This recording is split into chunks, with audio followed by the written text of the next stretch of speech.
Hi, I'm Rick Green.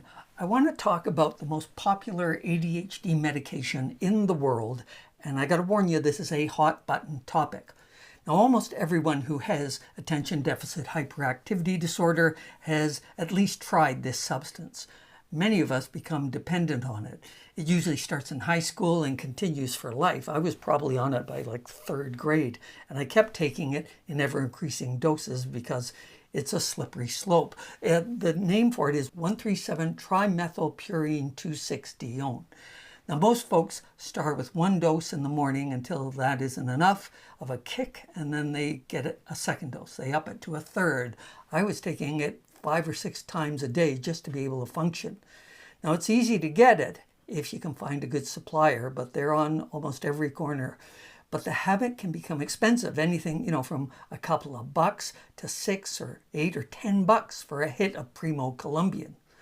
Now, caffeine does have side effects, but it can help with a number of ADHD symptoms.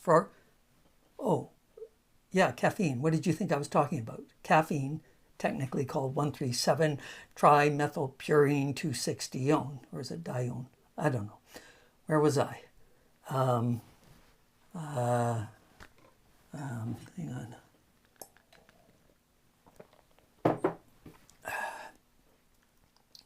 Right. Caffeine has some health benefits, but like any chemical or drug, there are side effects. It increases your heart rate, blood pressure. It can trigger heart palpitations if you have enough of it. My friend, who has cardiac problems, had to give up caffeine for the same reason many people can't take a stimulant medication for their ADHD. One problem with self-medicating your ADHD with coffee is getting a consistent dose. The amount of caffeine can vary wildly from place to place, even from the same place on different days. Now, caffeine is not considered addictive, but you can develop what's called a dependence. To understand the difference, try going a day without caffeine. I was dependent on caffeine to get me through the day, but it wasn't an addiction because I wasn't robbing banks to pay for my coffees. Now, the experts I follow say a cup is fine, even beneficial, but one cup, it just didn't work for me. Eventually, I was cracking open my first can of cola at 10 a.m. and my last one as late as 9:30 in the evening. Ironically, that last jolt of caffeine helped to reduce the mental noise of the ADHD, and I could actually fall asleep. Bonus, I had a lot more gas, which when you're young is hilarious, and a lot of cavities, which is less hilarious. I tried going cold turkey plenty of times, but the cravings, the agitation, and the fatigue, by mid-afternoon, it was so strong, I give up and gulp down. I'll just have one coffee, one cola, and I did, and then another later because I needed it again. Because if I didn't, I'd develop a wailing headache, and I'd ache all over like I had the flu. Okay, I'm having one. I'll stop tomorrow. I said that every day for decades.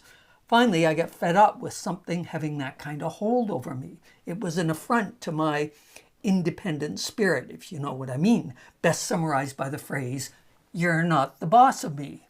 And I didn't like what was happening to my body because for me, a regular coffee wasn't just a coffee, then a large, then an extra large. It was a coffee and a donut, and then 2 donuts and some cookies and a cupcake or 3 or 6 and pie. My waistline turned into a donut. I gained almost 30 pounds. Cold turkey was never going to work for me, obviously. Instead, my wife and I titrated down our intake gradually over like a month and a half.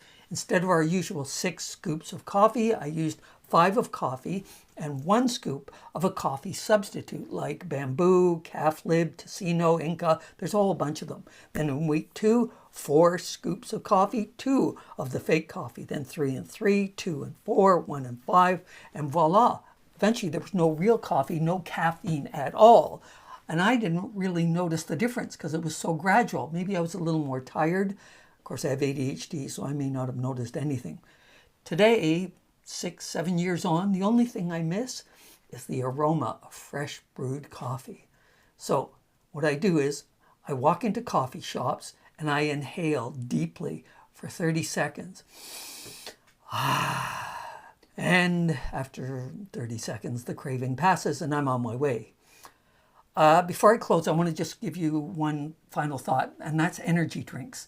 One large can of those energy drinks is packed with more than a day's worth of caffeine. And the sugar, the other ingredients, it's like drinking something from a chemistry test tube. And the side effects of these drinks. Look, I'm not going to tell you to avoid energy drinks. It's your choice, but I know that every reputable health expert I've talked to will tell you, stop. To learn more about caffeine, check out Michael Pollan's fascinating book, This Is Your Mind on Plants. Really interesting. Or his eye-opening audiobook, How Caffeine Created the Modern World. It's brilliant stuff. There's a reason why life seems so hectic, racing pell-mell, like the television playing 16 channels at once, or like the whole world has ADHD. It's caffeine. And if you're seeking to break free from caffeine and you find fear really motivating, then check out Caffeine Blues, Wake Up to the Dangers of America's #1 Drug by Stephen Chernisky. To wrap up, yes, caffeine can help with focus and concentration and other things, but so does regular exercise, walking in nature, socializing, mindful meditation, yoga, yada, yada, various apps, and of course, for many of us, ADHD medications. All right, full disclosure, now and then I have a cup of tea or chocolate, but chocolate doesn't count. Don't judge me. All right, that's my caffeine story. What's yours? Let me know in the comments, and do like and share and follow to get updates and notifications every time I make a new video, which is once or twice a week. And you could consider becoming a patron through Patreon.